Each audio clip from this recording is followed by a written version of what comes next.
Okay, so this is our first class.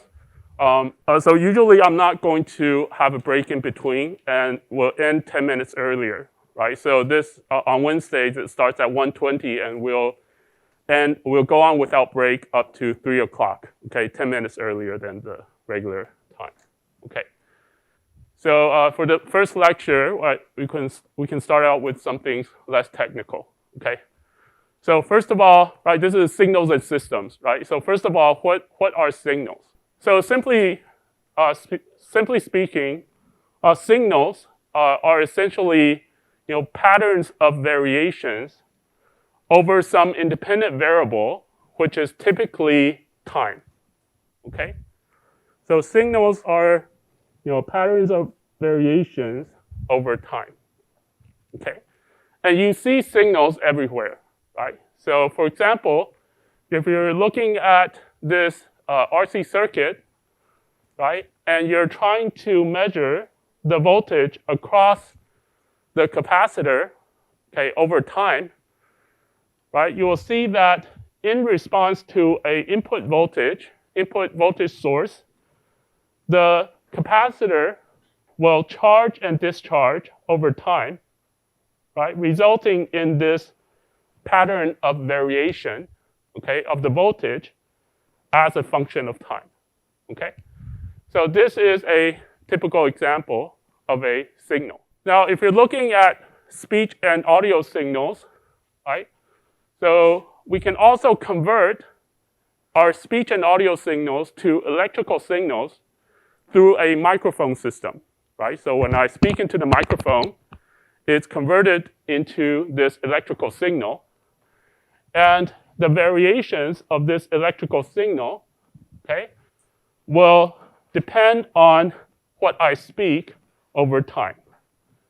Okay? So this is also a pattern of variation, okay, over time, and therefore is a signal. Now, if you've taken the course on electromagnetics, you will also see that, you will also have seen a figure like this that characterizes the variation of the electrical and magnetic fields over time. And this is also a signal. Now, in these examples here, we're saying that a signal is a pattern of variation over the independent variable that is time. Okay? But this independent variable does not necessarily have to be time, right? We can also take other independent variables, such as space or frequency, okay? So if our independent variable is space, then we're looking at a signal that varies over space. And if we're looking at frequency, we're looking at a signal that varies over different frequencies, okay? So it could be space, it could be frequency, and it actually can be, many other different things as well, right? So for example, if you try to draw a plot of the score of different students in the class, then the independent variable may be your student ID, and this signal may reflect the variation of the score, right? Okay. Now, a signal also does not have to be one-dimensional. Right? So in these cases, our independent variable is one-dimensional. But often, for example, if you're looking at an image, right? This image has a pattern of variation over two-dimensional independent variables. Okay? So a signal also can be a function of higher dimensional independent variables. Okay. Now, a signal also, the independent variable also does not have to be continuous, right? It could be that our independent variable is discrete. So for example, if you're looking at a stock index signal, right, where you show the stock price of, every day over a certain period of time, then this is a, discrete time signal, right? Because the independent variables take on discrete values. Now, in this tidal wave example here, right, this is an example of the case where our independent variable is space, right? Because if you look at the variation of the water level, over different locations here, right? You're also looking at a signal. You're actually looking at a signal that corresponds to an independent variable that is space, right? Now, this example up here is something quite modern, right? So this so-called graph signal is a very modern and hot research topic. Okay. So what does these types of research look at? Right. So this research looks at signals on a graph. Okay. Typically coming from a social network. Okay. So for example, if you log on to Facebook, right, each one of you will represent a node in the graph. Okay. And these interconnections characterize the relationship between different nodes or different people. Okay? So what would be a graph signal, right? A graph signal corresponds to variations of these values at different nodes, right? So for example, it could be the income of different people, right? So you could have the income of different people on the graph. So in this case, the independent variable is the identity of the person, right? The index of the node, right? And the value you're looking at is this income, okay? So this is quite modern and pretty advanced. So we will not be able to talk about this here. But this is just to give you an idea that the concept of signal extends way beyond signals in time. What are systems, right? So we know that signals are patterns of variations over some independent variable, which is typically time, okay? Now, next, we ask, what are systems, okay? So there may be different definitions of systems in different fields, but for our purpose, we define a system as any process that produces an output, okay, an output signal in response to an input signal, okay?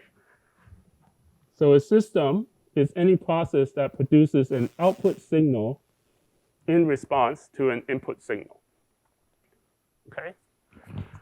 So for example, if you have this circuit here, right, where you insert some voltage signal here, and then you observe what is produced, what is the signal produced at the output, then this thing in the middle you would call a circuit system, okay?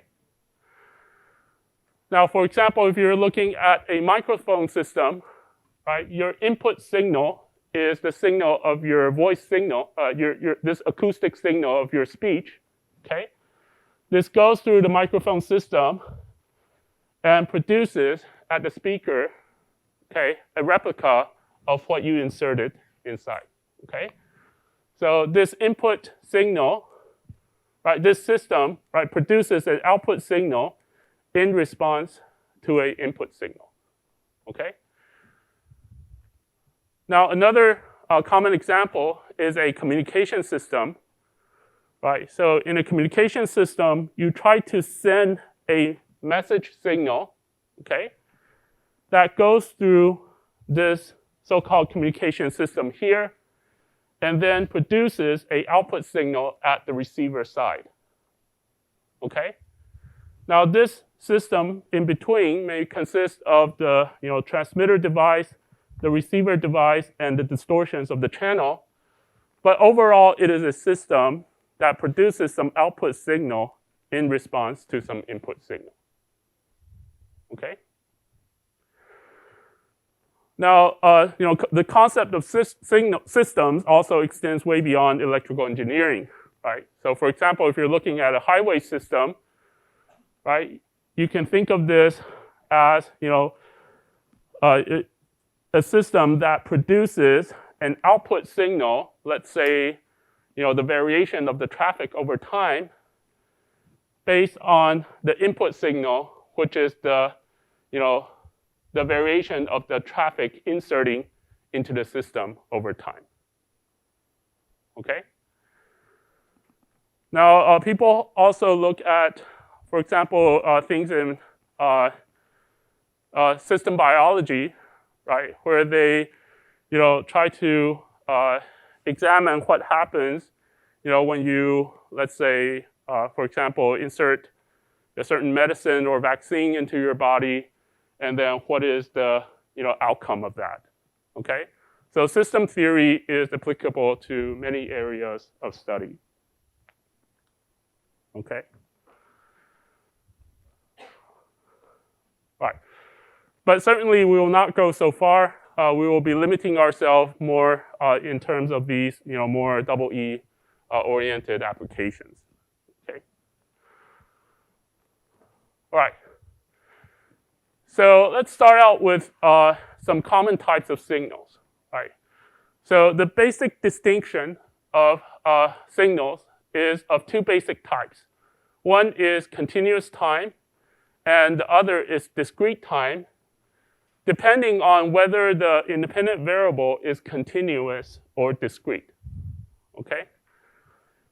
So if the independent variable is continuous, then we say that it is a continuous time signal.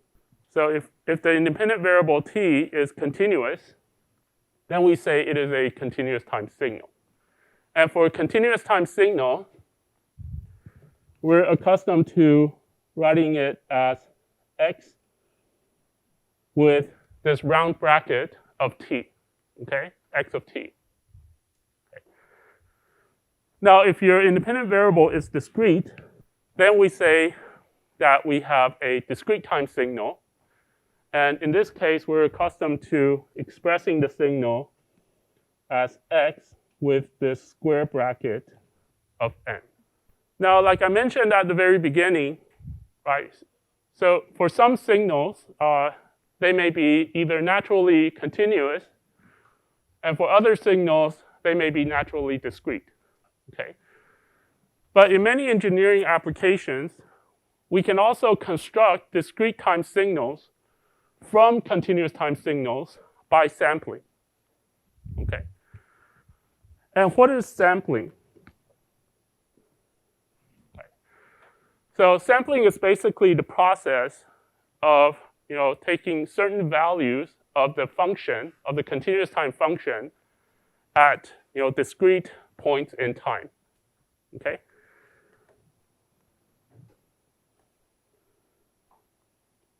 So suppose that we have a function that looks like this. Okay?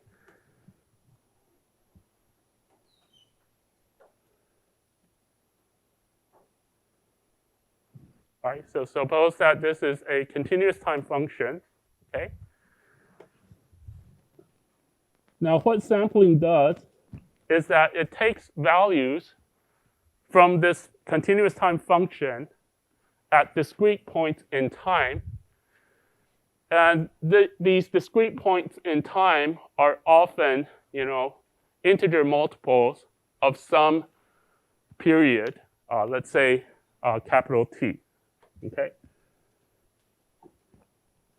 So we're accustomed to taking values at integer multiples of some period, capital T. So by sampling at these time instants, we obtain a discrete time signal.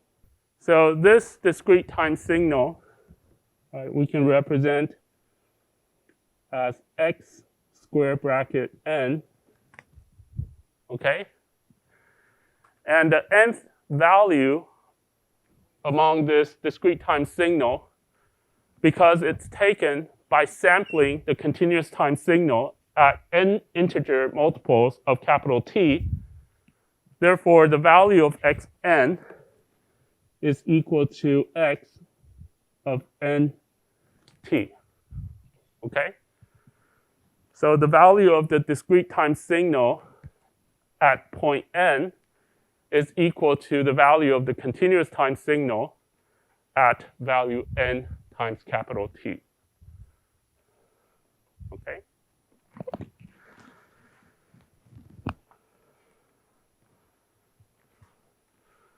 All right, so do we have any questions?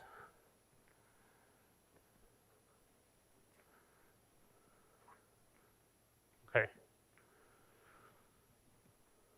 So the lecture is also recorded through the system, so we're going to post a video after the class if you do not, in case you do not catch something during the class, okay?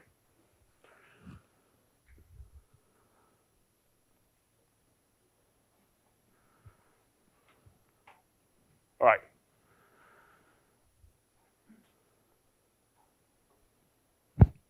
Okay. Now, from the previous examples that we just showed, right, we know that these signals here typically correspond to some physical quantity, right? So, for example, if you're looking at a circuit system, right, then this signal here could be the voltage that varies over time, or it could be your current that also may vary over time, okay? So if you think of, right, if you correspond these signals to some physical quantity, then usually it captures some power or energy of the physical system, okay? So for example, right, in this circuit example here, right, if you're, measuring V of t as the voltage across some resistor, then to compute the dissipated power over the resistor, right, if you've taken circuit and systems, right, to compute the power dissipation over the resistance, you would take this voltage squared divided by R, right, the resistance, okay? Or if you want to compute the power in terms of the current I, then you would take I squared times R, the resistance, okay? So from this example here, you can sort of see that the instantaneous power is quadratic in terms of the signal that we're looking at, okay? Now, given the instantaneous power, we can then compute the energy over some finite interval from T1 to T2, okay? So the energy over a certain finite interval is just the instantaneous power integrated over this interval, okay? So then if you plug this inside, right, you can just write this as the scale 1 over R times the integral of the signal squared, okay? Now, you can certainly compute this using current as well, right? If you plug this inside, then you would have R times the integral of I squared of t, right? So you could also write this as R integral, right? And then the average power over this interval here is just the energy divided by the duration of the time interval, okay? The length of this time duration, right? Okay. So a similar concept holds in other applications as well, okay? So in many different applications, the square of your signal often corresponds to the instantaneous power, okay? So if you take the integral over the square of your signal, you get something that is proportional to the energy. And if you further divide by the time duration, you get something that's proportional to the power, okay? So by convention, regardless of the application, or even in the abstract case, we're accustomed to defining the energy of a signal x of t, okay, over some time interval from t1 to t2 as the integral of the square of the signal over this time interval. Okay? So in the future, when we refer to the energy of a signal, okay, when we refer to the energy of a signal over some time interval from t1 to t2, right? We are referring to the integral of the square of the signal, okay, over this interval. Okay. So in different applications, right, the actual energy may be multiplied with some scale, okay? But in any case, it would be proportional to this integral of the quadratic value. Okay. Now you see here that I'm taking an absolute square instead of just the square. Okay. So this is to accommodate the more general case where x of t may be complex. Okay. So in these examples up here, we're assuming that v of t and I of t are real signals, okay? But in general, our signal could be complex, and in that case, we will need to take this absolute sign. All right? Now, what does it mean to have a complex signal? Okay? What does it mean to have a complex signal? So a complex signal is really not anything sophisticated. It's just a convenient way to write two signals, right? One in the real domain and the other in the complex domain. Okay? So you can think of a complex signal simply as a real signal, okay, a signal in the real domain plus a signal in the complex domain. Okay? So try not to overcomplicate this thing, right? We're just expressing two signals using a convenient notation. Okay? So then when we compute the energy of a complex signal, why do we need to take absolute squared? Okay. So this is because when we take absolute squared, right? When we take absolute squared, right, you can show that this is equal to the real part squared plus the imaginary part squared. Okay? So when you take absolute squared, you're just computing the energy of both the real part and the imaginary part summed together. Okay? Right. So that's why we need this absolute sign if we're looking at a complex signal. So I hope this is not too sophisticated, but if you're not familiar with this, this x of t absolute squared is just x of t times x complex conjugate of t. Right? So if you plug this inside, work it out, you'll see this is the outcome. Okay? Right. Now, following the same philosophy, you can also go on to define the energy and average power for discrete time signals as well.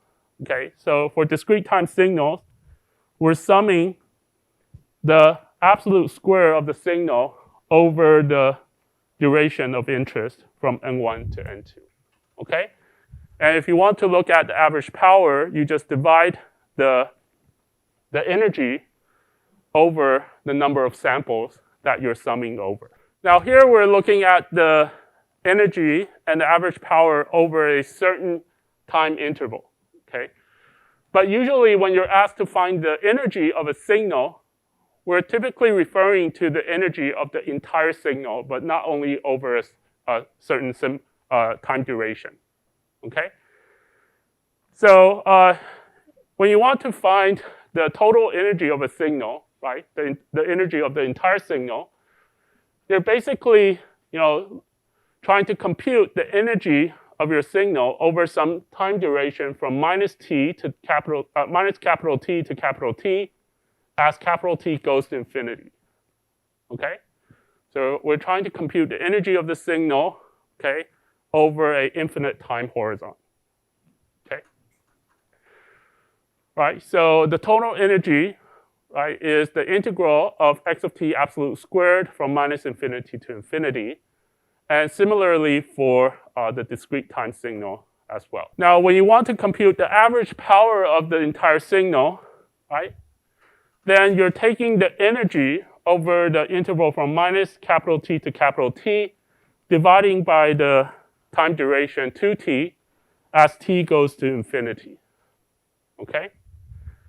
Now, this is defined similarly in the discrete time case, right, where you compute the energy from minus capital N to capital N, and you divide by 2n plus 1 because you're summing over 2n plus 1 time instance over here.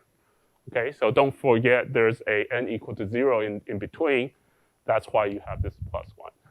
Now, depending on whether or not a signal has finite energy or finite power, you can classify them into, let's say, finite energy signals, which must also have finite power, right? So you can classify them into finite energy signals. You can have infinite energy but finite power signals, and you can have, infinite energy and infinite power signals. Okay? So based on whether the signal has infinite energy or power, this is one way to, classify them. So let's look at a few simple examples.